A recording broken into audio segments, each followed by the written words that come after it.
Muy buenos días, bienvenidos a este entorno virtual de la Dirección General de Ética e Integridad Gubernamental. En esta semana de la ética ciudadana celebramos el civismo, celebramos el bien hacer, o más bien conmemoramos, porque estamos ante una situación de crisis que vive la humanidad. Entonces, más que celebración, también tenemos que hablar de conmemoración. Y para esto la Dirección General de Ética e Integridad Gubernamental, de la mano con instituciones aliadas, la Comisión Permanente para la conmemoración del 29 de abril, día que se ha destinado por decreto como Día Nacional de la Ética Ciudadana. Está conformada esta comisión por varias entidades de la sociedad civil y el gobierno central, entre ellas el Consorcio Cívico, la Pontificia Universidad Católica Madre y Maestra, el Ministerio de Educación, el Ministerio de Educación Superior, Ciencia y Tecnología. También tenemos el Ministerio de Cultura, la Comisión Nacional de Efemérides Patria, y también contamos con la Academia de Historia, entre otras instituciones aliadas que de algún modo colaboran con nosotros dentro de este contexto. Así que a todos ustedes, bienvenidos a este entorno virtual. Reiteramos, profesionales del sector de la salud, profesionales en general de la función pública del Estado Dominicano, público, medios en general. Muchísimas gracias por acompañarnos en esta mañana, la conferencia de hoy, que es el cierre de broche de oro de esta semana de la ética nacional. Consiste en bioética, COVID y función pública. La conferencia de cierre a cargo del doctor Miguel Suazo Báez, quien realmente es embajador y consultor del Comité Científico para la gestión sanitaria del COVID-19. Vamos a continuación, para presentarles al doctor Suazo, leer algunas líneas relacionadas con su perfil y trayectoria. Es médico egresado de la Universidad Autónoma de Santo Domingo, magíster en bioética, postítulo en bioética, en clínica. Además, el doctor Suazo es actual director de la maestría de bioética de la UAS, coordinador de bioética institucional del Hospital General Plaza de la Salud, miembro de la red de bioética UNESCO, coordinador del capítulo centroamericano y del Caribe de la red bioética UNESCO, vicepresidente de la Federación Latinoamericana de Instituciones de Bioética, embajador, como hemos dicho, de bioética de COVID-19 RD ante el Comité Científico de Emergencia y Gestión Sanitaria para el Combate del COVID-19, consultor en materia de bioética y ética pública. Ha tenido experiencia como exdecano de la Facultad de Ciencias de la Salud, de la Dirección de la Escuela de Medicina y de la Maestría de Bioética del INTEC. Es expresidente de la Comisión Nacional de Bioética RD, ex coordinador de la Unidad de Ética Pública del Consejo Nacional de la Reforma del Estado, CONARE, ex director ejecutivo de la Comisión Nacional de Ética y Combate a la Corrupción, CENEC, ex director ejecutivo de la Dirección General de Ética e Integridad Gubernamental, DGEI. Bienvenido nuevamente, doctor Miguel Suazo, a esta que ha sido también su casa, por supuesto, desde los cimientos y el desarrollo de esta institución de la ética nacional. Buenos días, muchísimas gracias, Helen, y a todo el equipo, a la dirección de la DGEI por la amabilidad con que me han invitado a participar de esto que ha sido parte durante mucho tiempo de mi práctica y que hoy la estamos vinculando desde la ética pública con el dramatismo de la pandemia del COVID y la bioética. Gracias. Bienvenido. Pues a continuación, de inmediato, puede usted iniciar con su presentación, con su conferencia titulada Bioética, COVID-19 y función pública. Vamos a pedir al equipo técnico, por favor, que presente en pantalla la visualización. Vamos a proyectar las vistas correspondientes a la conferencia del doctor Miguel Suazo Báez. Bien, muchas gracias. De nuevo voy a agradecer esta invitación y quiero plantear 3 momentos importantes. Estamos hablando de bioética, de COVID y de función pública, que serían como elementos que no encontramos de inicio por dónde se vinculan, y lo que trataremos es de ver la vinculación de esto. El primer elemento, vamos a ver la primera diapositiva. La primera, lo que va a hablar es, durante mucho tiempo, como Helen ya ha ubicado correctamente, hemos estado trabajando con el tema de la ética pública y del Día de la Ética. Abril, un decreto nos lleva al Día de la Ética Ciudadana y luego con el tiempo se fue haciendo una semana, se fueron agregando otras instituciones y se toma como ícono de la moralidad a Ulises Francisco Espaillá, porque hoy coincide con la juramentación de su gobierno. Fíjense cómo durante años muchas instituciones hemos ido trabajando y se ha ido incorporando como un elemento fundamental la ética pública en el contexto de la República Dominicana. En la siguiente vamos a ver cómo del Día de la Ética vamos pasando a otro tema que es el de la bioética. ¿De qué manera vamos a encuadrar, vamos a coordinar estas dos variables? Bueno, la bandera de la ética pública durante años estuvo en la condena de la anticorrupción, de la corrupción, la condena, la promoción de la anticorrupción, promoción de ética, transparencia. Y siempre recuerdo que cuando planteaba que la ética defiende la vida, pues los servidores públicos siempre me hacían la misma pregunta. ¿De dónde sacamos nosotros la defensa de la vida si yo lo que trabajo es en industria y comercio o trabajo en el ayuntamiento? Es decir, no trabajo directamente, no veían directamente y decíamos, lo que pasa es que la vida está asociada a la calidad de la vida y en la medida en que usted funciona, sirve y lo hace desde los criterios de honestidad y de pulcritud, usted está trabajando con la vida. Pero ahora de repente he dicho, nos sorprendió la noche. Amanece con una pandemia, algo inesperado, y pasamos de la ética, que era el tema público, al tema de la bioética. Los escenarios cambiaron definitivamente y aquellos que estaban en sus oficinas, los servidores públicos, los que estábamos en los hospitales, los que estábamos en los trabajos, de repente tenemos 2 meses metidos en la casa. Siguiente. ¿Qué es lo que nos ha llevado a la casa? Que hemos tenido una medida sanitaria que nos obliga a quedarnos en casa para evitar contagiarnos de una enfermedad silenciosa, desconocida, que cada día se va aprendiendo algo de ella y vamos entonces entrando a la literalidad de la defensa de la vida. Ya no es cómo se defiende la vida, sino que o defendemos nuestra vida y la de los nuestros, o sencillamente enfermamos o sencillamente podemos morir. Esos son los elementos que entran rápidamente por una parte clínica y que tienen inmediatamente un componente de carácter ciudadano. ¿Qué pasa? Se impacta de manera importante la economía mundial y local y salen a relucir algunos elementos donde los más vulnerables, los más pobres, empiezan a ser los que tienen mayor riesgo, pero en una condición de igualdad en que todos tenemos riesgo, que no va a discriminar ni con la edad, ni con la raza, ni con el sexo, ni con la clase social, sino que nos pone en calidad de vulnerable y luego empieza a tipificar la comorbilidad, las otras enfermedades como riesgo, pero de principio un primer punto al que la ética va a acercarse es que nos convierte a todos en vulnerables. Siguiente. ¿Dónde entra el tema de la vulnerabilidad? Lo primero es que nos iguala. Antes, cuando había una enfermedad o alguien en la familia de clase media o alta se enfermaba, la gente lo resolvía de alguna manera muy práctica y muy económica. Se iba del país.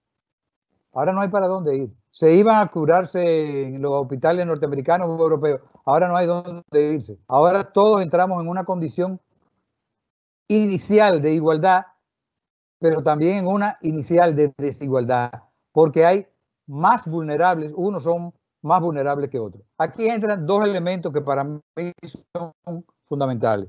El primero, cuando hablamos del COVID y la bioética, la vida amenazada. Aquí entra lo que se llama la ética de la fragilidad. Es el reconocimiento de que la vida es tan frágil, cosa que sabíamos, pero que no la percibíamos, que la vida la perdemos en segundos de manera que puede ser de manera que entran dos elementos, la fragilidad y la conciencia de que la vida está amenazada. Esto define al ser humano. El ser humano es frágil y vive desde el momento mismo del nacimiento en los límites de la fragilidad. La vida es frágil y nos diferencia de los animales. Los animales se van a mover por intuición, la siguiente. En la intuición los animales van a tener un proceso de irse ajustando, pero prácticamente viven ajustados a todas las condiciones que la vida le da. Los seres humanos, a diferencia de los animales, tenemos que ir ajustándonos, que es lo que se llama justificándonos, haciendo el ajuste con cada una de las situaciones, y la principal la tenemos en este momento. Una vida frágil que está amenazada y que tiene como característica que nos delimita lo que es el límite. Nos decía Helmut Plessner, lo común es la risa y el llanto, esa es respuesta a situaciones límites. Nos reconocemos en situaciones límites y cuando estas nos afectan, si es a favor, reímos, si es de peligro, lloramos, si es de dolor, lloramos, cosa que no pueden hacer los animales. Ellos viven ajustados a su tiempo y nosotros ahora tenemos un gran reto de ajustarnos, que es la ética de la fragilidad de la vida. Siguiente. Estos elementos nos colocan entonces en una fragilidad que nos dice el ser humano siempre vive en los límites. No es ahora porque hay COVID. Ahora tenemos una inminencia del daño, de la potencialidad del daño, que la tenemos a la mano y entonces rápidamente nos coloca ante la necesidad de pensar éticamente. ¿Qué es lo que tenemos que hacer? Construir como meta la vida moral que plantea la defensa y el respeto a la vida, pero no solo la mía. Resulta que ahora es la vida de todos y en la medida en que yo no salgo, me cuido, pero cuido a otros. Fíjense cómo cambia el sistema axiológico, cómo los valores de lo que antes decíamos en la oficina, tiene que ser solidario con los otros compañeros, ahora tiene que ser solidario con la vida. En la medida en que uno sale, se protege, evita que otros se dañen, protege a los otros, cubre a su familia, y esto ha hecho que tenemos 2 meses cerrados y la gente en general lo percibe como una defensa, pero no igual los más vulnerables. Vamos a ver que esa condición de vida limitada y amenazada, ya decíamos ahorita, tiene gente que son más vulnerables que otros y que tienen problemas, nos plantean problemas éticos completamente distintos a los unos y a los otros. Somos los iguales en la situación, que somos desiguales en la respuesta. Siguiente. Ese ser humano, entonces, que vive entre los límites, nos tiene ahora un reto de un llamado moral, que es a luchar por los más vulnerables. Nosotros encontramos 2 situaciones que son importantes y que son éticas. La primera es clínica. Vamos a ver la siguiente. La primera es clínica. El que enferma de esta enfermedad va hacia los hospitales, puede ser que esa fragilidad todavía le permita que sobreviva, que ya vemos que sobre todo los niños lo pasan como una gripe, que los jóvenes lo pasan todavía algunos, porque ya hay jóvenes muriendo también como una gripe, que otros lo van pasando con menos dramatismo. Sin embargo, los que llegan al dramatismo fundamental nos plantean un primer problema, un problema de justicia. Se asume que en un momento determinado, y ya ha pasado en otros países, creemos que aquí no va a pasar, pero un problema ético es que hay más demanda de servicios que oferta de equipos, que oferta de médicos, que oferta de ventiladores. Y estos, al llevarnos a esa dualidad, ha tenido que plantear problemas éticos. Si tenemos más pacientes que equipos, ¿a quién atendemos primero? Ahí entró el problema de la ética y la bioética misma, que es una disciplina ya más especializada para estos temas que está vinculado con la vida, entra a ser cuestionada la misma bioética. ¿Por qué? Porque ahora se está planteando en algunos lugares con qué criterios vamos a atender a los pacientes. Y unos plantearon, una línea ha planteado, a la cual yo me inscribo, la recuperabilidad. ¿Cuáles son los criterios de recuperabilidad que tiene una persona cuál es el orden de llegada a una emergencia para ser tratado. Sin embargo, hay otros que dicen no. Hay países que han planteado, tiene que ser tomado en cuenta el valor social o la utilidad social. Es decir, nos está diciendo, hay una vida que vale más que otra, a lo cual cuestiona la bioética, porque la bioética, no ser deontológica, no nos está dando un código, no nos está dando un librito, nos está diciendo, enfrentémonos a fijar posiciones a partir de las condiciones que se van dando. Si se plantea el término utilidad, valor social, siempre van a estar la clase media, los profesionales, la clase alta, y de nuevo los más vulnerables van a ser los desgraciados, los desdichados, los que no van a ser atendidos. Ahí en la televisión salía ayer, en uno de los países latinoamericanos, un señor de 80 años con una crisis respiratoria ya final en medio de la calle, porque 2 hospitales lo habían rechazado porque tenía 80 años. Fíjense cómo el criterio de la edad era un señor pobre, la utilidad social, el valor social, desdibuja la imagen de lo que es el ser humano y nos plantea una serie de retos nuevos que la ética tiene que enfrentar, porque la condición es que somos amenazados, que estamos en situaciones límites, pero lo que nos va diciendo mucha gente o alguna gente, no somos iguales y tenemos que ser tratados de manera diferenciada. La siguiente. Mientras eso se va dando, de que esa relación clínica plantea esto, encontramos otro problema que cuestiona la vida y cuál, si hay alguna vida que vale más que otra. Y es la que nos plantea el ciudadano de a pie, que nos dice, la protección que nos están dando, la orden que nos están dando desde el Estado, desde el gobierno, quédese en casa. Y esa gente te dice, pero si me quedo en casa, no tengo comida mañana. Las ayudas que está dando el gobierno no pueden ser in eterno, sino que tienen límites y tiempos.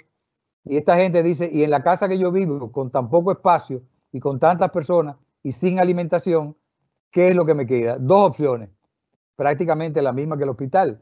En el hospital no me quieren por pobre, por viejo, por inutilidad social, como ellos han dicho, y en esta me dicen, quédese en la casa, y ellos plantean, yo prefiero morir en la calle buscando las alternativas que morir en la casa esperando la enfermedad. Por eso cuando las medidas, que son correctísimas y que las apoyo, nos plantean el toque de queda, no es de gratis que nos aparece que todos los días o los primeros días estaban por encima de 1000 los apresados, que evidentemente esos 1000 no andaban en chercha, no andaban en bebida, pudo haberlos, pero mucha gente que de noche tiene algún tipo de actividad productiva, serenos, guachimanes, guardias, lo que fuera, que tienen una tarea con la cual sobreviven ellos y su familia y vuelven entonces y nos plantean, si sigue esta situación, saldremos a la calle porque si no vamos a morir. Tenemos ahí los 2 elementos fundamentales que nos está planteando el COVID. Nos está haciendo salir de la ética tradicional al mundo de la bioética y está cuestionando inclusive la bioética con los 2 problemas fundamentales.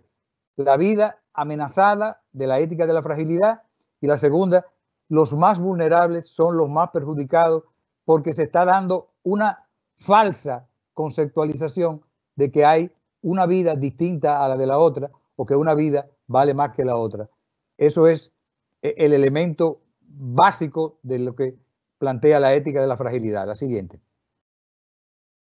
Esa reacción que vamos teniendo ha sacado lo mejor y lo peor de las personas. ¿En qué sentido?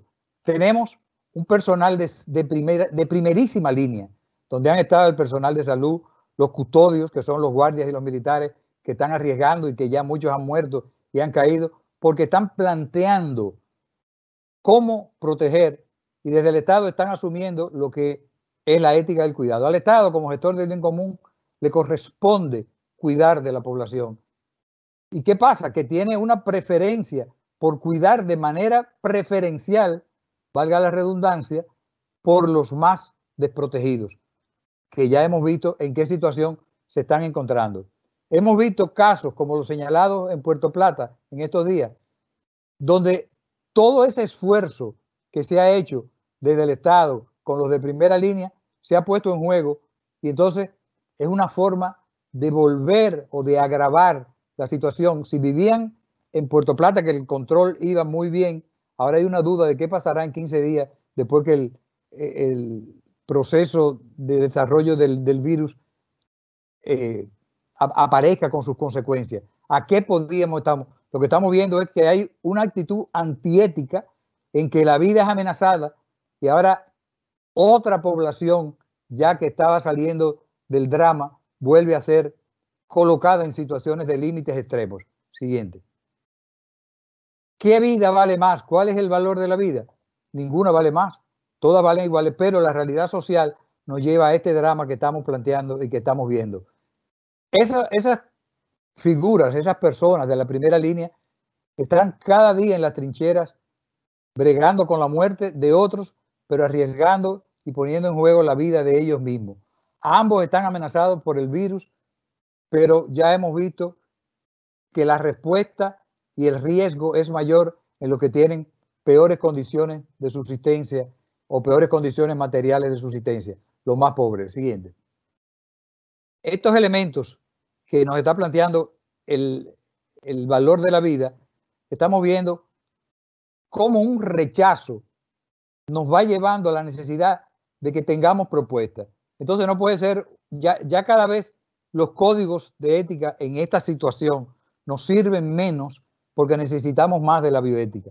Necesitamos más de partir de cada uno de los hechos de la realidad para poder dimensionar en base a criterios y principios muy universales, como es el valor de la vida y la igualdad de la vida para todos, de qué manera vamos a hacer esto.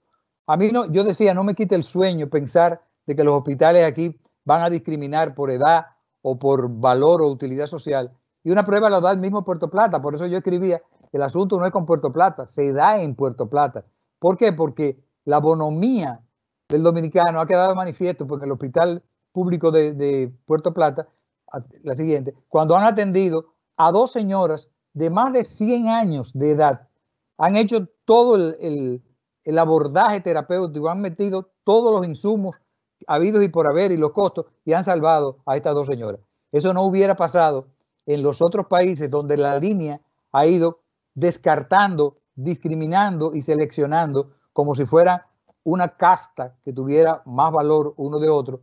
Y aquí estamos viendo ya cómo la basamenta moral, religiosa, ética de la población dominicana, de la formación de nuestros médicos, no nos ha planteado todavía esa situación y por suerte tampoco hemos tenido la crisis de que se hayan desbordado las necesidades por encima de los recursos.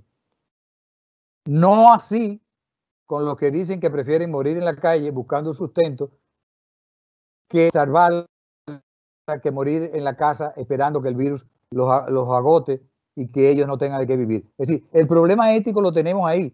Uno lo vamos salvando, pero lo vamos viendo a nivel internacional y tiene que preocuparnos y tiene que llamarnos a que este tipo de eventos y este tipo que en estos días está floreciendo todo este tipo de eventos, si hay una ganancia que va a tener moralmente esto es que éticamente se ha pensado suficiente. Todos los días hay foros de esta naturaleza que están pensando sobre esta situación y están dando fundamentación ética, bioética a las realidades nuevas que están surgiendo. Siguiente. Ese problema que enfrenta el médico en el quirófano, ahora lo enfrenta el Estado en la calle y cuando pasen los 15 días, porque ahora anoche leía un artículo muy interesante de Habermas, filósofo alemán moderno, de los más connotados, y Habermas plantea, con este COVID tenemos dos problemas muy serios. Uno, la desvalorización de la vida, a la que yo me he referido ahora, de lo que plantean que una vida vale más que otra, y para él hay una preocupación ética, que es la desconfinación, confinamiento. ¿Desde dónde vamos a salir a la calle? ¿Cómo vamos a salir? ¿Quiénes van a salir? ¿Y qué va a pasar?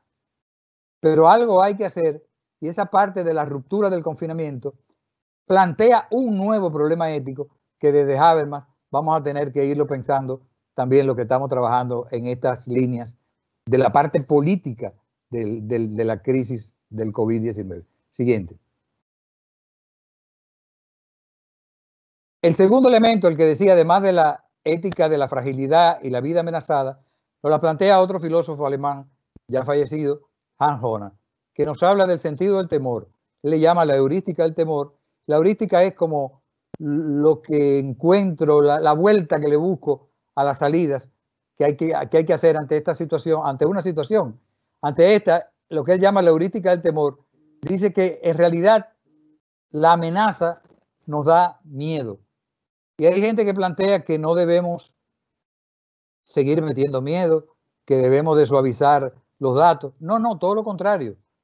Desde la perspectiva de la heurística, lo que nos está planteando Jonas es que hay que enseñar la cara desfigurada, el rostro desfigurado de la situación que está planteando, para que la gente sepa a qué se atiene. Mientras más vemos a la gente en los supermercados, en la calle, en la playa, en las esquinas, más criterio de normalidad la gente asume cuando es falso. Lo que se está dando es mayor cantidad. Ayer decía una persona, si usted sale 3 veces a la calle, usted corre 3 riesgos nuevos de contaminar o de ser contaminado, que a unos les va a favorecer y van a crear anticuerpos, pero no sabemos a quiénes. ¿Y qué va a pasar con los mayores, con los que tenemos más edad, con los que tenemos comorbilidad propiamente porque hemos vivido mucho? Que vamos a tener más riesgo, no solo saliendo a la calle, sino cuando los que salen a la calle vuelvan a la casa con los que no han salido. Es un problema ético. Por eso me encanta la frase de Jonas cuando dice, solo sabemos qué está en juego cuando sabemos lo que está en juego. Hay que saber lo que está en juego, hay que decirlo, sí. Está muy bien las estadísticas, cuántos hay contaminados, cuántos hay enfermos, cuántos fallecidos, pero también los riesgos. Esto que pasó en Puerto Plata es un riesgo muy alto.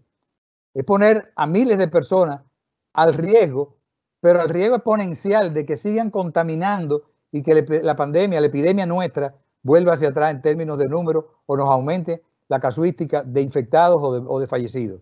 Siguiente. Por eso el tema del temor no es como pánico, es como lo mismo que pedimos antes cuando hacíamos la ética pública de la transparencia, pues lo mismo ahora. Se está trabajando con los números reales, se están planteando las situaciones reales y ahora el debate que tenemos con respecto a la vida es la vida, la sobrevivencia. Tenemos que ver cómo los valores que antes trabajamos tienen que ser redefinidos ahora. Ya no me basta con decirle en la oficina al compañero que sea solidario, que atienda bien al usuario, sino que ahora la solidaridad tiene cara de vida y de muerte. La equidad, el reconocimiento de que todos somos iguales y de que no puede haber disparidad en la atención y la justicia. ¿Cómo vamos a hacer para distribuir los recursos escasos que tenemos en la clínica, que tenemos en la parte hospitalaria, pero que tenemos a nivel estatal como el apoyo que se tiene que dar a todas estas personas que somos los verdaderos sobrevivientes? Nosotros, los profesionales, los de clase media, 2 meses se nos pasan dentro de la casa y hemos aprovechado y hemos leído y hemos trabajado y hemos cumplido y hemos seguido cobrando y hemos seguido, pero los que están en la calle, que dependen de la comida del día a día, estos son los que verdaderamente están afectados y lo que nos tienen que hacer cambiar los criterios de solidaridad, de equidad y de justicia que tienen que ser redefinidos. Siguiente. ¿Qué salidas se ofrece con respecto a esto? Como dijo Helen al principio, hay una comisión presidencial, una comisión de emergencia que tiene que ver con los 2 elementos, pero se está planteando fundamentalmente los problemas clínicos. Ustedes saben que hay muchos medicamentos que se están utilizando. Bueno, toda esta gente que entró a la primera línea, los médicos, las enfermeras, los que están investigando sobre nuevos medicamentos que se han usado en otros sitios, que hay que buscarle salida, se le ha pedido, y ahí es donde entró, que ustedes oyeron que si era embajador, que si era parte de asesor, se ha pedido a 2 personas del área de la bioética que me han honrado a mí como uno de ellos, para hacer lo que pensemos el componente bioético de esto que estamos hablando. De manera que nos tocará trabajar en esta primera parte lo que ha sido definido como la ética del entorno. ¿Cómo garantizar que todo esto que hemos definido como el entorno social y el entorno clínico, el entorno médico, tenga elementos bioéticos que le den sustento, de manera que no permitamos de ninguna manera o que se experimente con la gente o que se les tranque obligado y se mueran en la casa, sino de que busquemos el punto medio donde puedan esta gente encontrar alternativas, pero que tengan un soporte ético. Un segundo momento que estamos trabajando es a partir de las políticas del Estado. ¿Cómo se ha dado protección a los más vulnerables, a los despedidos, a los que no tienen empleo, a los que no tienen cobertura de seguro médico? A todos durante un par, 2, 3 meses se le ha dado una cobertura. ¿Qué va a pasar a partir de ahí? Bueno, tenemos que trabajar todo lo que es la ética del cuidado con los técnicos, con los economistas, con los políticos, con los que saben del tema. Tenemos, tercero, los criterios morales para la investigación en seres humanos. Se ha acusado en algún momento, yo mismo he cuestionado, de si se está haciendo investigación o se está haciendo experimentación. Hay inclusive, escribí ayer sobre lo que es el uso compasivo de medicamentos, que tenemos que cambiar el nombre. No es de pena, no es de compasión, es de ensayos clínicos que tenemos que garantizar que las personas tengan su dignidad y sus derechos humanos respetados, pero que se avance en la investigación. En época de epidemia hay que investigar, tenemos que adelantar porque si no la gente se nos va a morir. Fíjense que tenemos todavía, y esperamos que la curva que se está aplanando vaya en ese sentido, relativamente pocos muertos, relativamente pocos infectados. Faltan pruebas, todavía faltan muchos elementos para poder diagnosticarlo, pero vamos bien a pesar y dolorosamente que la gente va muriendo, pero ha muerto una tercera parte de lo que ha muerto por COVID, ha muerto por el uso del metanol, por el alcohol que se están tomando muchos desaprensivos. De manera que en esa línea tenemos la ética de la investigación. Hay comités de ética de la investigación en muchos hospitales. A esa gente, ayer acabamos de tener una reunión, vamos a fortalecer de manera que estos expertos que están en los hospitales colaboren en esta parte de investigación en seres humanos. Seguimos con la cuarta, ya que ya hemos visto 3 de ellas.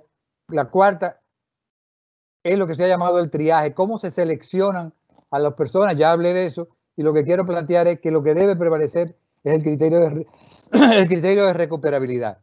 La persona no va a ser discriminada por edad, no es verdad que le van a quitar el aparato que ya tenga respirando un adulto mayor porque llegó un joven.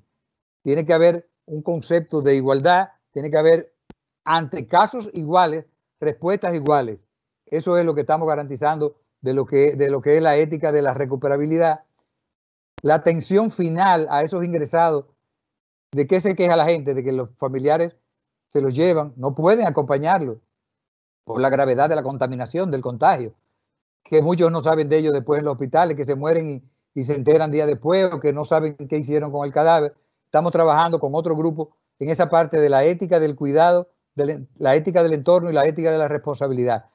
Hay que buscar salidas, se está buscando en algunas de que los familiares hablen por medio de una tableta, por medio de un celular, de que la familia tenga la información de qué está pasando. Fíjense que el problema mayor del que estamos hablando es un problema ético, es un problema bioético, aparte de los problemas clínicos y científicos y sociales y políticos que los están trabajando los encargados de esto.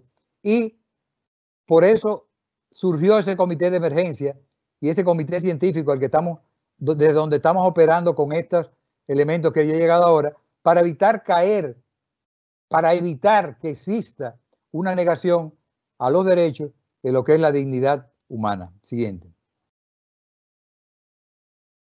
Finalmente, las conclusiones van ya en la línea de lo que hemos visto. La vida está en juego, está amenazada y arrastrada a todos sus límites. La función pública, por eso se llama bioética, COVID y función pública, tiene que jugar desde sus propios entornos, servir con calidad de manera solidaria y sacando de dentro lo mejor que tenemos. Esto va a cambiar a partir del COVID, pase lo que pase, salga por donde salga, la vida va a cambiar. Y el hecho de que la vida cambie implica la función pública tendrá que ser repensada. Los organismos que tienen que ver, como la dije, con la ética pública, tendrá que ser repensada desde la bioética. Tendrá que buscar de nuevo todos los elementos que funcionen en torno a la construcción de las condiciones de la vida, el valor de la vida y la defensa de la vida, y nos va a cambiar todo el panorama. La siguiente y última, vamos a ver cómo desde ese cambio que va a tener la sociedad, van a tener que prevalecer otros valores, no que van a ser valores nuevos, que hay que redefinirlo con una ética pública que retome ahora la solidaridad, la conciencia de los límites y los valores de ser transparentes y éticos, ahora a favor de la vida, basada ya en el respeto que hemos dicho. Y yo creo que el reto que tenemos desde la función pública en este momento, no para los médicos. Fíjense que el problema es amplio, es integral. Vamos a tener que pensar más en directo y más literal en los términos de cómo defender la vida, y creo que ese es uno de los retos que tiene a partir de ahora, de lo que suceda, la función pública. Muchas gracias.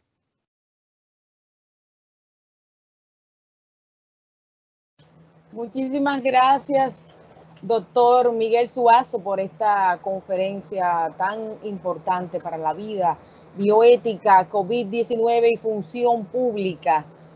Vamos a pasar de inmediato a la sección de preguntas y respuestas por parte también del público que nos sigue, que está en el chat, escribiendo y manifestándose. Puede poner sus preguntas en el chat. En esta modalidad no estamos dando la participación vía audiovisual, pero sí a través del chat, porque es modalidad streaming.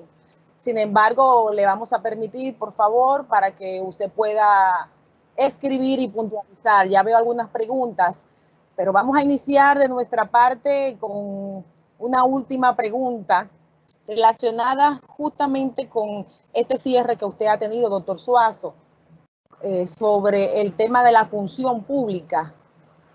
Usted plantea la pregunta o la cuestionante, el planteamiento de que la función pública tendrá que redimensionarse, tendrá realmente que repensar el tema de la ética pública ante esta pandemia, ante esta situación de crisis que vive la humanidad, porque por supuesto que ya no será lo mismo, ya los mismos cambios nos están impactando de alguna forma u otra hasta en los estilos de vida de la gente.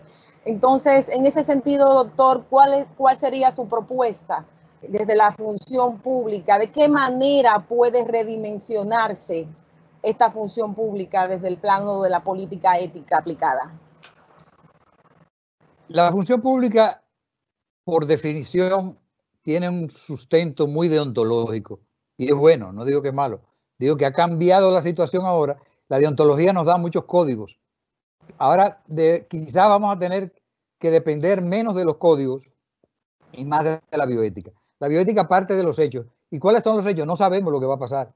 Por eso digo, si cogemos el código de ética del servidor público de tal institución, capítulo 4, nos va a decir, seamos transparentes, buenos servicios y tal. Y probablemente la situación que vamos a estar viviendo va a estar de que tenemos que andar con mascarilla, de que tú trabajarás el lunes y yo el martes, o de que no podremos salir el miércoles. Es decir, tendremos que repensar la vida desde los nuevos hechos, con los mismos valores, pero con distintos contenidos. Es para repensar de que no vamos a votar los códigos, pero vamos a tener que pasar a una nueva formulación que tiene que venir ahora del campo de la bioética, a mi entender. Muchísimas gracias, doctor. Vamos a leer una pregunta que tenemos acá en el chat de parte de Miguel, aunque no veo tu apellido, Miguel, pero dice, ¿hasta dónde dice aquí, ese temor al cual usted se refiere, ese temor pudiera desde el punto de vista ético ser usado para reducir libertades fundamentales del ser humano? ¿Y cómo tratar esto? Si se hace para reducir de manera dictatorial lo que son las libertades públicas, obviamente que no es ético. En tiempos de excepción y de emergencia como ahora, se vulneran algunos de los derechos fundamentales, pero porque aparece como un derecho superior el bien común, la defensa de la vida. Es lo único que justifica que usted no pueda salir después de las 5 de la tarde porque se lo llevan preso, porque la propia Constitución nos da la libertad de tránsito. Ahora, si esto se convierte en una norma, o la irregularidad o la arbitrariedad, obviamente no es ético. Por eso la ética tiene que ir pensando y acompañando estos procesos. A lo que Jonas se refiere, cuando habla del temor, es justamente a que cuando el temor se relaja, podríamos poner de ejemplo de nuevo a Puerto Plata, cuando se relaja el temor del conocimiento de la gravedad que implica hacer lo que allí se hizo, se relaja el temor y las consecuencias son para todos, porque Puerto Plata está trancado entero y probablemente no todo el mundo, probablemente no, y no todo el mundo salió a la calle ni siguió al peregrino. Entonces, el temor tendrá que ser para saber qué es lo que está en juego, como dice Jonas, para saber lo que está en juego. Me parece que esa es la parte central de lo que Jonas plantea. Muchas gracias, doctor Suazo. Vamos a aprovechar la oportunidad para destacar la presencia en línea, vamos a decir, de algunos miembros, psicólogos y psicólogas de la Comisión de Atención Ciudadana del COVID-19 de la Universidad Autónoma de Santo Domingo, que están presentes en línea, por supuesto, de manera virtual, nos están acompañando en este entorno. Hay otra pregunta y es de parte de Álvida Segura. Parece que va de la mano la bioética con los derechos humanos, con los derechos fundamentales. ¿Cuándo coinciden dos derechos fundamentales? ¿Cómo se hace la bioética para dirimir una situación cuando coinciden esos derechos fundamentales? La bioética, claro que coincide con los derechos humanos, porque lo que hace la bioética es la defensa de la vida. Y los derechos humanos lo que hace es preservar cuáles son esos que permiten que la vida se viva con calidad y con decencia. Cuando esos principios generalmente coinciden, lo que se hace es responder a los hechos, pero de lo que se encarga quien tiene que valorar y ejecutar los valores, los derechos fundamentales, son constitucionales. La ley es la que lo va a poner. La bioética lo que va a hacer, y probablemente quizás fue la pregunta, cuando sean los principios los que estén en conflicto, no hay una jerarquía, sino que lo que hace es validar ante los hechos cuáles son los principios. Claro que los principios siempre, los principios bioéticos siempre van a estar supeditados a los derechos fundamentales y a la ley. A nadie le vamos a decir, porque es moral, sale a la calle a las 6 de la tarde porque va a caer preso. Lo que tenemos que decir es cómo ajustarnos a los derechos que están vigentes y a lo que son los derechos fundamentales que están prácticamente contemplados y protegidos por la propia ley. Muchas gracias, doctor. Otra pregunta por acá. No identifico el nombre, pero si puede puntualizarlo, lo podremos mencionar. Dice, ¿qué tiempo más será necesario estar confinado? ¿Considera usted, doctor Suazo? ¿Qué tiempo más? Fíjate que esa es la gran pregunta que Habermas abría ayer en la tarde con un artículo, yo lo vi en la tarde. A él le preocupa, no se mete tanto en los otros temas que hemos señalado, sino cuándo vamos a salir y cómo vamos a salir. Porque al ser un evento nuevo, un virus nuevo, no nos queda la certeza. La bioética se mueve en el campo de la incertidumbre siempre. Por eso lo diferencia de los códigos y la deontología. No podemos decir, la bioética no dice nada. La bioética analiza los hechos y tendrá que ir dando las respuestas que lesione lo menos posible a los valores en conflicto para que tenga los mejores resultados. Si decimos que con 15 días más es suficiente o con 100 estaríamos inventando. Lo que tenemos es que ir viendo sobre la marcha qué es lo que se va, y a la par que en esto se está trabajando, cómo ir combatiendo, cómo ir haciendo experimentos, cómo ir validando para que podamos salir con el máximo de garantía. Hasta ahora sabemos tres cosas o dos o tres cosas fundamentales. La higiene, lavarse las manos, ponerse la mascarilla, que si los guantes o no los guantes. Tenemos los mínimos, pero eso no nos dice váyanse a la playa o váyanse a la fiesta. Eso dice salga con eso lo mínimo posible, cuando tenga que salir. Es decir, nos estamos moviendo en el mundo de la incertidumbre moral. Muy bien, gracias, doctor. Otra pregunta. ¿Hay poblaciones vulnerables que no han recibido la protección social del Estado? En el caso de los inmigrantes, ¿cuál es la responsabilidad del Estado para este grupo ante la pandemia? La ética del cuidado no discrimina en situaciones como esta, no discrimina la nacionalidad, todo lo contrario.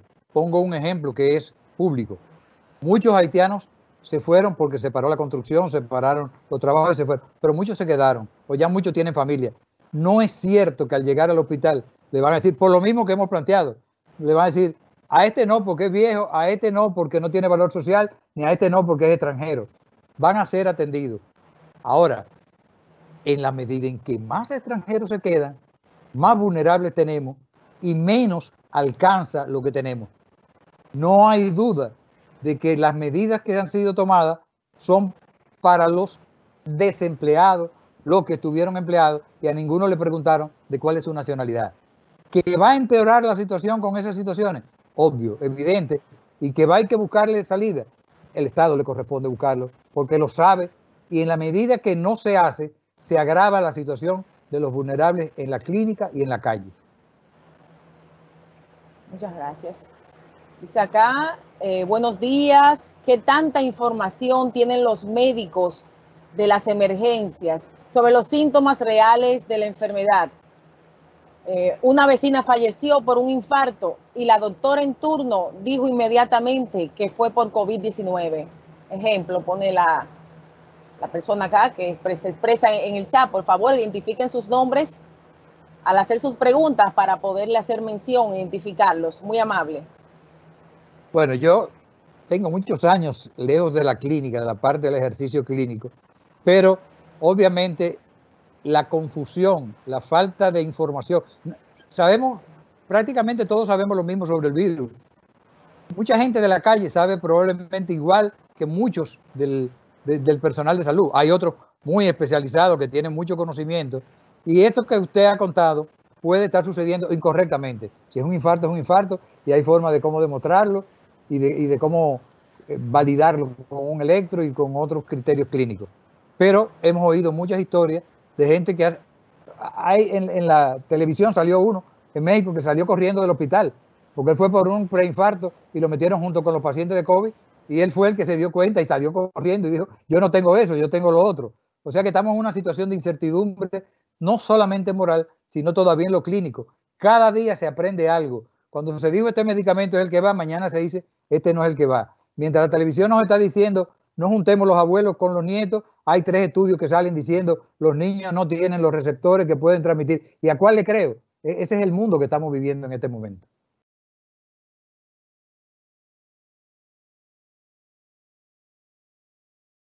No se oye, Helen. No se oye. Bien, ya, creo que sí. Ok, ahora. Bien. La estoy haciendo en el orden que la van colocando. Bien. Entonces tenemos de nuevo a Miguel. ¿Cómo valora el uso experimental en pacientes sin ningún seguimiento de drogas que ya existen? ¿No hay ensayos doble ciego controlados? La Organización Panamericana de la Salud ha sacado un trabajo muy interesante donde plantea la investigación en tiempos de pandemia. Los tiempos son distintos. Cuando no tenemos pandemia, los ensayos clínicos agotan 4 o 5 fases que puede durar años. Y desde venir de la fase experimental en animales, en algunos, otros pasando en pacientes, en personas no enfermas, y va durando meses y años.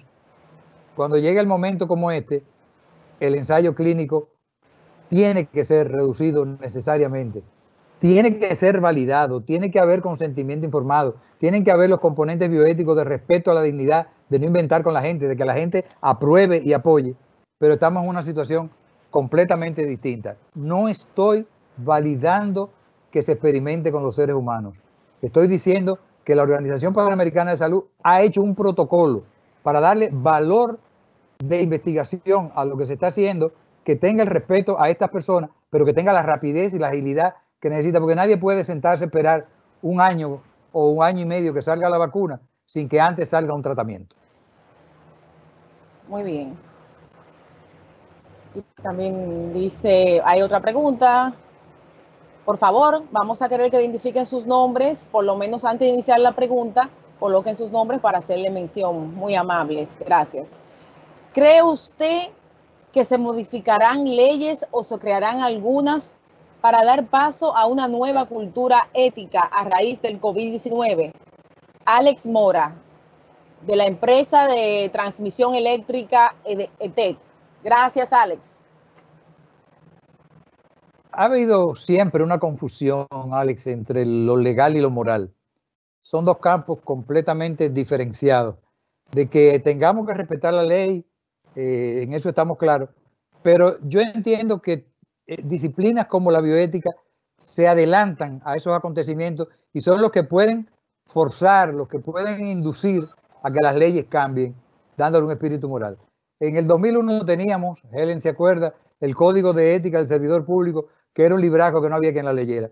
Y tenía demasiado contenido legal. Lo superamos cuando entra la ley de la función pública y aunque avanzamos, vuelve y se mezcla lo legal con lo moral. Yo creo que en el momento y a partir de aquí, lo que tiene que venir es el discernimiento, lo que tiene que venir la disección, sería la palabra, de lo ético, lo moral y lo legal, de manera que cada uno ocupe, pero que cada uno pueda permear e iluminar lo que sería el espíritu del otro. Muy bien. Dice, aquí tenemos a la licenciada Zoraida de León de la Comisión de Atención Ciudadana en Psicología de la UAS.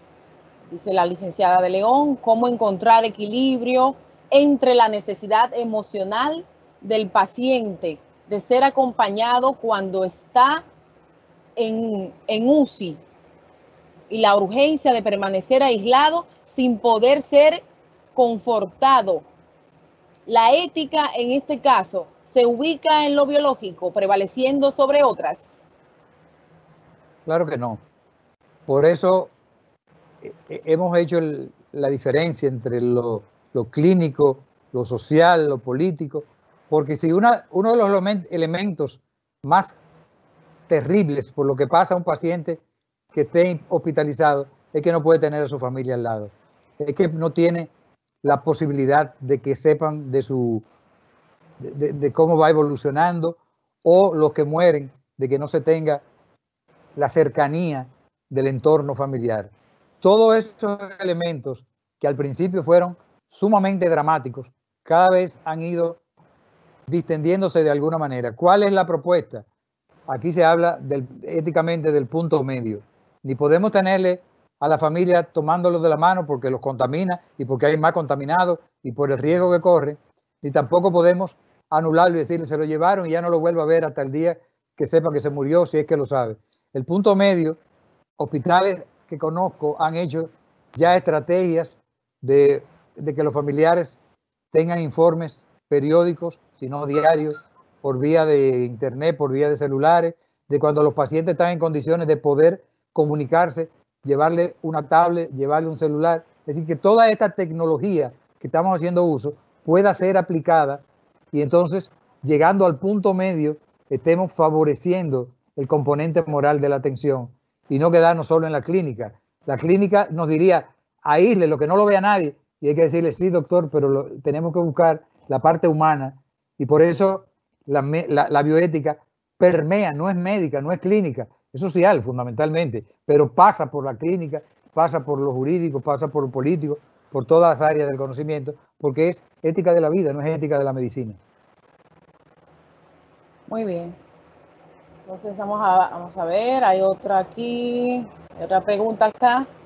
Dice, buenos días, doctor Suazo, quisiera preguntarle, luego de su magistral conferencia, lo siguiente.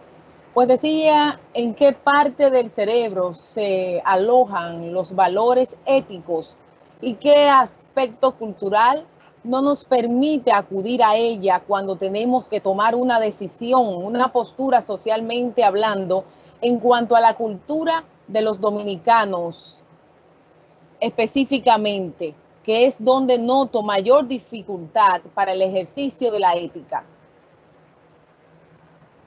Mira, parecería a lo mejor imposible hablar de en qué lugar del cerebro, yo no sé en cuál es, pero existe la neuroética.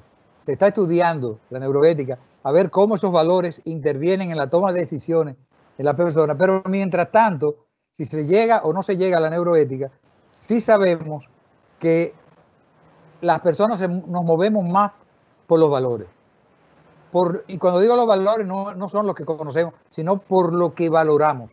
Cuando un pueblo es capaz, o una gran cantidad de un pueblo es capaz de desplazarse a riesgo de infección y de muerte, detrás de una promesa de que va a curarse con un acto mágico religioso, nos está diciendo cuando la gente valora una cosa más que otra. Usted dirá, ¿valoró eso más que la vida? No, entendió que eso es lo que le va a dar la vida. La vida sigue siendo el valor absoluto, pero donde cambiamos en el que sale a medianoche, aquí por mi casa hubo un accidente terrible hace 2 noches, ¿a qué hora? A las 3 de la mañana. ¿Qué hacían en la calle?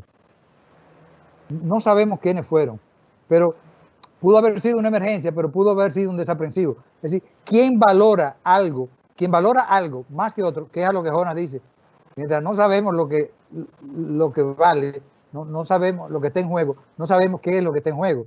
Y lo que está en juego son con qué valores estamos analizando y estamos decidiendo. La bioética fundamentalmente lo que se mete es a cómo dar argumentos para una toma de decisión racional que sea moral. Por ahí es que tenemos que trabajarlo. Muy bien. Seguimos con las preguntas y vamos a, después de esta, permitir 2 más. El resto de las preguntas podemos, por supuesto, hacerla llegar por correo al doctor Suazo para que pueda dar respuesta directamente a todas sus inquietudes.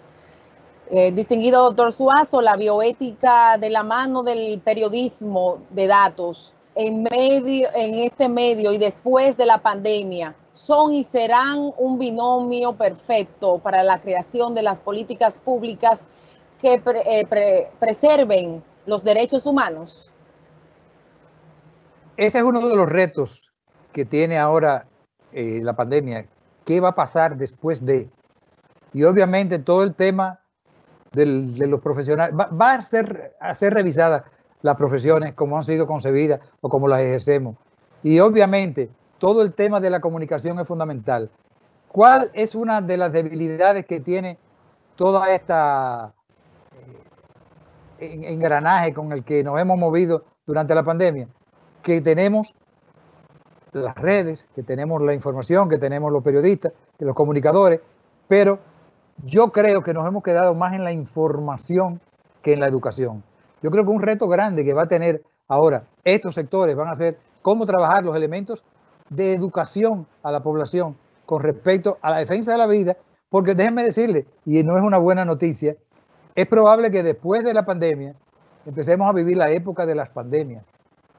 Los que somos jóvenes van a vivir probablemente más veces de pandemias. Esta misma no se sabe en qué momento, después de superarla, pudiera rehacer otro pico de menor intensidad, de menor daño. Todo eso es lo que se está estudiando. Entonces, fíjense que, ¿qué nos está diciendo?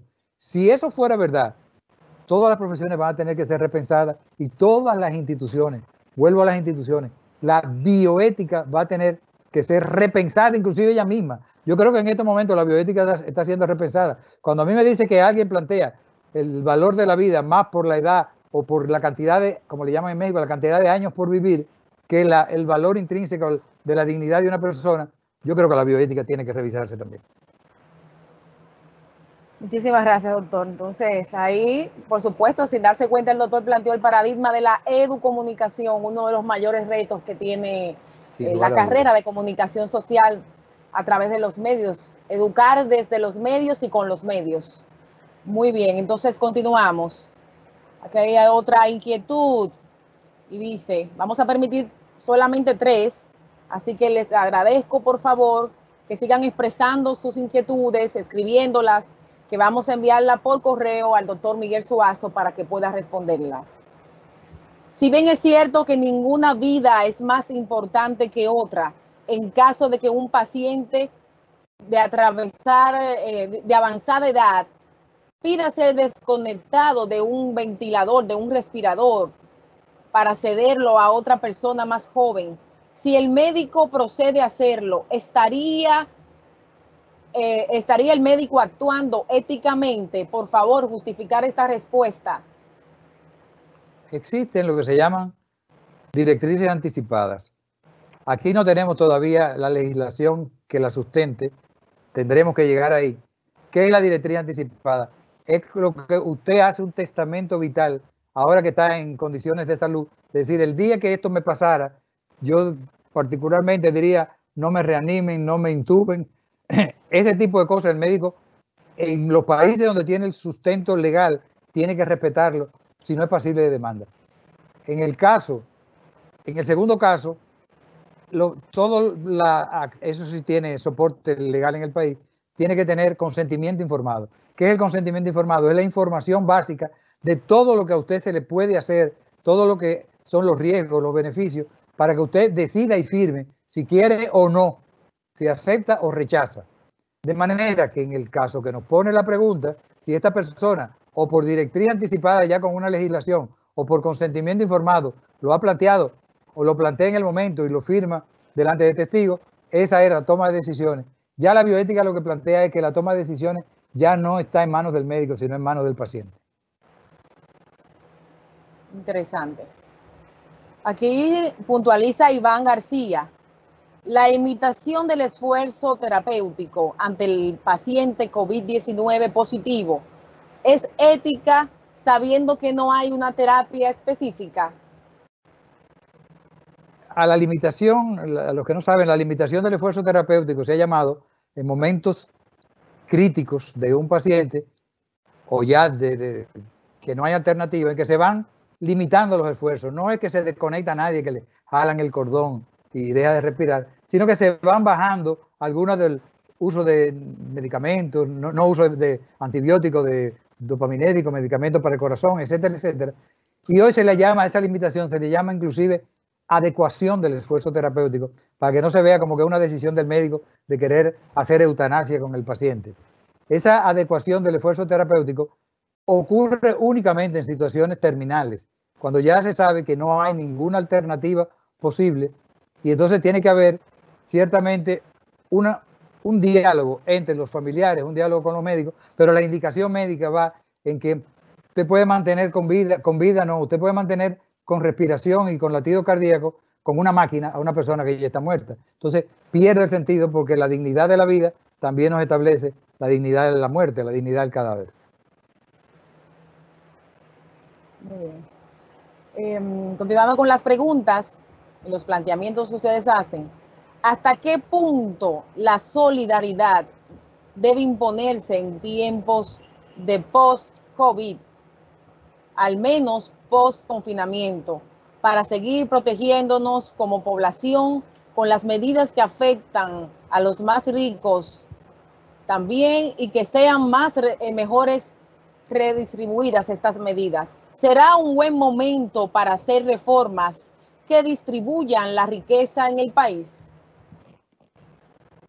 El tema de la justicia distributiva es un tema social y político que siempre tiene vigencia. En épocas de pandemia se hacen aportes, donaciones, dádivas para sobrevivir, pero en tiempos de paz, en tiempos de calma, la justicia tiene que prevalecer, y eso le toca a los políticos. A los políticos, quiero decir a los gobiernos, le corresponde trabajar esto en términos de justicia distributiva, y en términos de solidaridad nos toca a los ciudadanos. Yo creo que de aquí tendrá que salir una nueva ciudadanía, una ciudadanía política y moral distinta a la que hemos trabajado, porque tenemos necesariamente que cambiar el contenido de los criterios de valores como la solidaridad. Ya la solidaridad no es más ayudar a cruzar a la calle a un anciano, eso también, pero la solidaridad es de qué manera vamos a proteger la vida nuestra y la de los demás. Muchísimas gracias.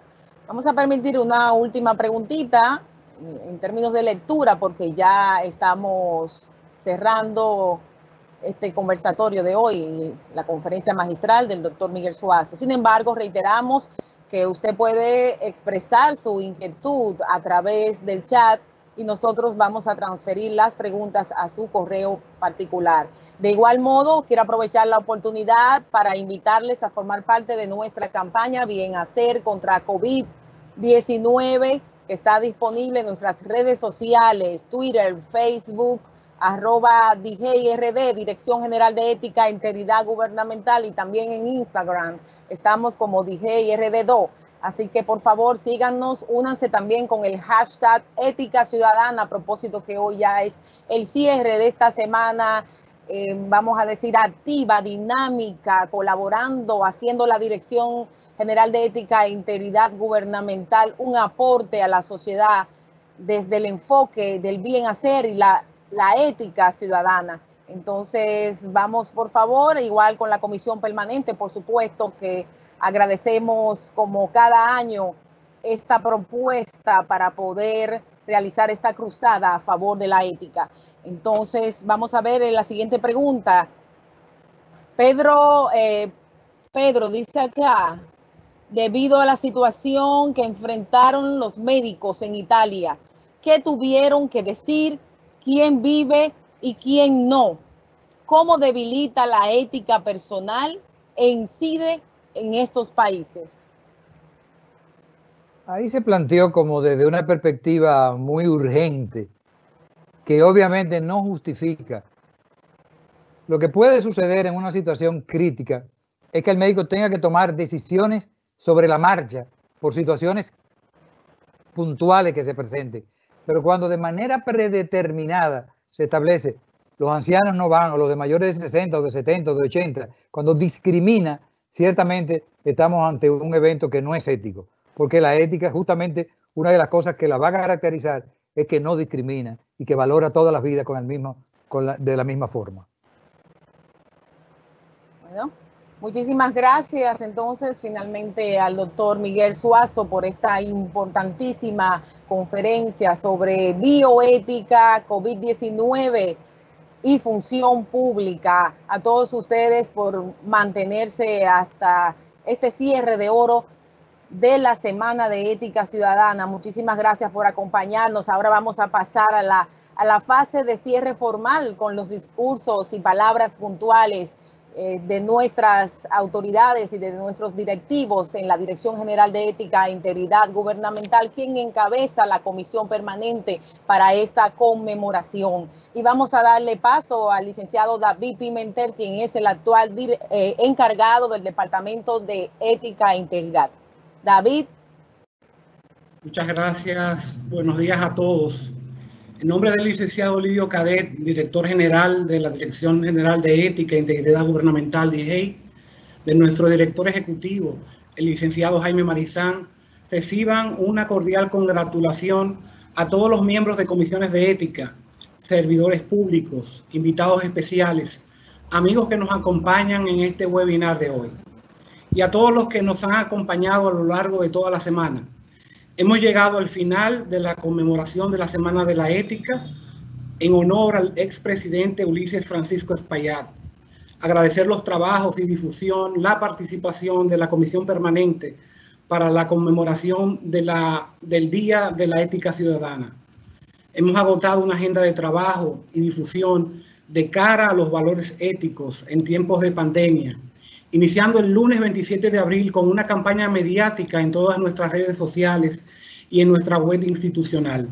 Realizamos 5 eventos virtuales y hoy culminamos con la magistral conferencia sobre bioética, COVID-19 y función pública a cargo del doctor Miguel Zuazo, al cual le damos las gracias por presentarnos estas valiosas informaciones en esta coyuntura. Como todos sabemos, hoy los ciudadanos exigen comportamiento ético, mayor transparencia, plena rendición de cuentas, manejo pulcro del erario y tantas exigencias que son deberes que el pueblo pone en sus autoridades.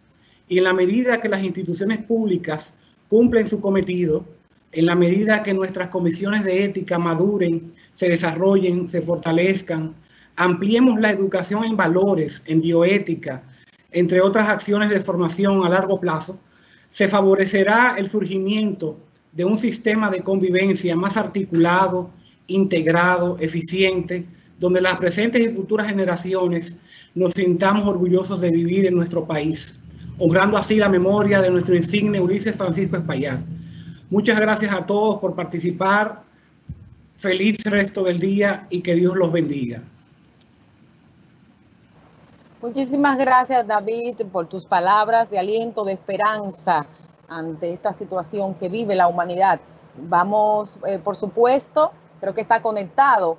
El licenciado Jaime Marizán aún permanece en línea, quien es nuestro director ejecutivo, para las palabras de clausura.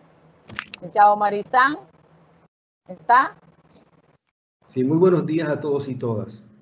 Antes de dar las palabras de clausura, quisiera referirme brevemente a la interesante ponencia del doctor Zuazo, que me ha hecho confirmar una especie de postulado que he tenido, y es que la supervivencia de la humanidad es un asunto ético. Es decir, vemos incluso hay algunos científicos que están planteando que este COVID-19 es fruto precisamente de un problema ético que tenemos con la conservación del medio ambiente. Entonces, yo creo que esta conferencia ha venido maravillosa a ponerle, como dicen, una corona a todas las actividades que hemos realizado durante la Semana de la Ética. Así que gracias al doctor Suazo. Yo entiendo que todos nosotros nos vamos con una mayor conciencia acerca de los temas de bioética y de los temas de ética que manejamos tanto. Hay algo también, otra reflexión que quiero hacer, y esto con todos los amigos presentes y amigas presentes, y es que vemos cómo en esta pandemia los temas de la ética han estado circundando todo el tema ya biológico de la enfermedad. Tenemos que se han tratado asuntos de inconductas sociales, de corrupción, etc. Es decir, la ética ha estado bordeando todo este tema, lo cual nos confirma precisamente que la ética es fundamental para la supervivencia humana y también para la convivencia pacífica de los seres humanos. Quisiera aprovechar para, en nombre de nuestro director general, el licenciado Lidio Cadet, quiero enviarles un saludo a todos, agradecer inmensamente los trabajos de la Comisión Permanente para la conmemoración de la Semana de la Ética, agradecer también a todos los expositores que todas las conferencias han sido magistrales, extraordinarias y enriquecedoras, como precisamente la que tuvimos hoy con el doctor Suazo. Yo creo que a todos nos han dejado estos eventos una riqueza desde el punto de vista ético, pero también desde el punto de vista emocional, intelectual, etcétera, porque todos necesitamos apoyos en esta situación. Vamos entonces, señores, a reiterar nuestra campaña Bien Hacer contra COVID-19. Recuerde seguirnos en las redes sociales. También puede plantear sus preguntas, sus inquietudes para el debate, producir el debate social a través de nuestras redes sociales, @DJRD en Twitter, en Facebook, Dirección General de Ética e Integridad Gubernamental, y también nos encuentra recientemente, ya estamos activos en Instagram como DJRD2, así que síganos y sigan nuestra campaña educativa, nuestra campaña de valores por esta cruzada a favor de la ética ciudadana, que ya esta semana culmina, pero todo el año estaremos hablando, como siempre, sobre ética y valores, porque es parte ya de nuestro accionar y es parte, como bien hemos dicho, de nuestras vidas. Así que habrá mucho que decir y mucho que hablar sobre esta propuesta ética desde el punto de vista de las profesiones, como bien hemos dicho, y desde el punto de vista de nuestra propia existencia. Muchísimas gracias a todos entonces y seguimos en contacto. No se pierdan, tienen ustedes una casa en la Dirección General de Ética e Integridad Gubernamental. Allí les recibimos con los brazos abiertos. Así que muchísimas gracias. Pasen todos feliz resto del fin de semana, doctor Suazo. Muchísimas gracias. De verdad, un honor para nosotros contar hoy con su presencia. Queden todos muy bien en casa y en familia. Quédense en casa. Buen día, doctor. Gracias. Gracias por todo.